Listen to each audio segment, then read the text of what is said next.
Hi, this is Deb from Deb's Days.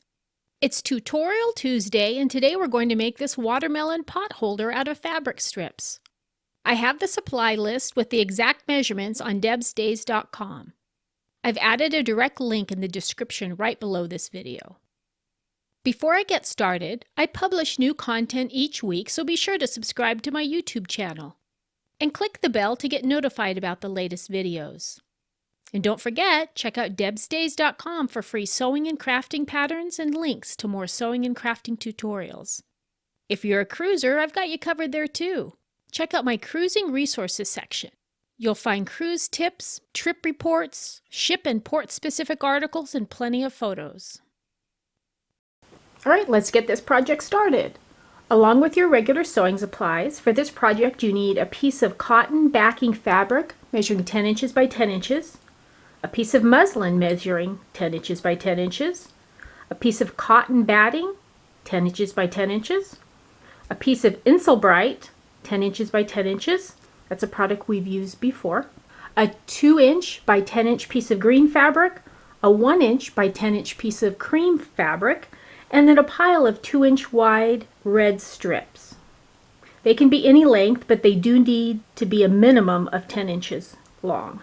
The first thing we need to do is work with the muslin, the batting, the Brighten.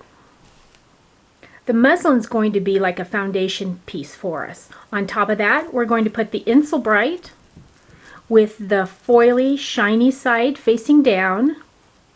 On top of that, we're going to put the cotton batting. Forgot to mention I want to use some basting spray as well. I need to spray all these layers, so I'm going to spray a little bit here. Make sure you cover your surface because the overspray gets pretty darn sticky if you're not careful. I'll flip it around and do the other on the other side. The first thing we need to do is add our green piece of fabric. So we're going to add that right at the bottom, butt it up right against the edge. Now you can either put some more of the basting spray to hold it, you can use a glue stick, I've used that sometimes, you can pin it if you'd like. Then the next thing we're going to do is add our beige fabric, right sides together along this edge. Now mine has a little pattern in it. I don't really want that pattern showing, so I'm going to make the side that you can't see the pattern as the right side. I want it more creamy color. It's okay sometimes to use the wrong sides of fabrics as the right side. So I'm going to make my plain creamish color as the right side along this. And then I'm going to take this to the machine. Again, I can pin it if I'd like. And I'm going to do a 1/4-inch seam right along here.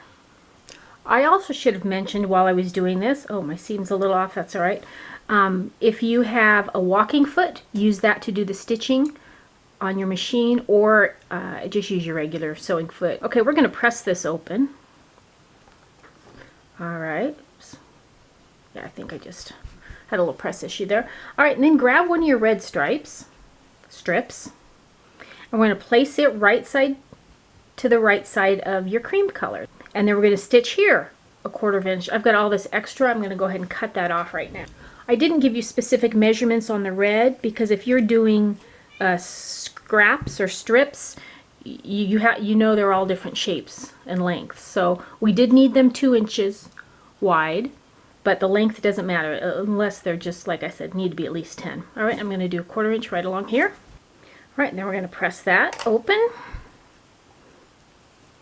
And then grab another red strip and do the same, right sides together. I'm going to cut off that extra. I could leave it all, but I might need to wind up using some of the rest of that strip, so that's why I went ahead and cut it. All right, right sides together, same thing, right along there. Then I'm going to press it open. I'm going to grab another strip, do the same thing. I'm going to continue working all the way till I get to the end. So I'm going to go ahead and do that, and I'll be back when it's all finished. Now that went together super fast. Now we need to do some trimming on this. If you notice, we kind of have a mess here. So you can use the back here as your 10-inch to square it off.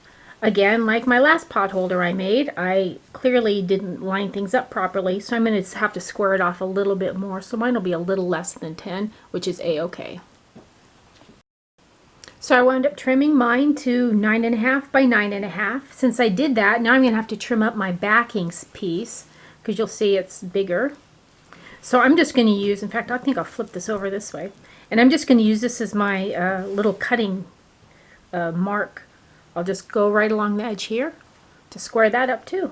Now here is where you can make your decision if you'd like to leave this square, which is what I'm going to do because we use these for like hot plates too on our table. If you're going to use it more as a decoration, find the midpoint here and cut this, oops, and cut this, I'll need a bigger ruler if I were to do that, into a triangle piece. If you were to do a triangle, I'll just show you what that's going to look like. If you cut into a triangle, it's going to look similar to that. Totally up to you.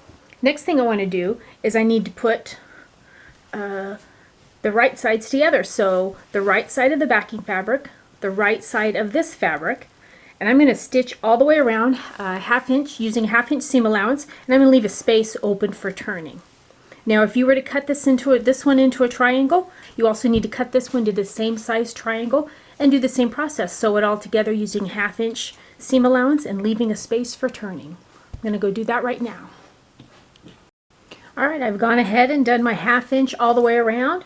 The next thing I need to do is I need to clip these corners for turning, and then I want to go in and I want to clip some of this extra batting and Insulbright out. Not not all of it. Well, I guess I could.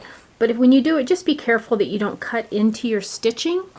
Make sure you cut the Insulbright and the batting, but not the stitching. I'm going to do those things, clip the corners, and then cut some of that extra out.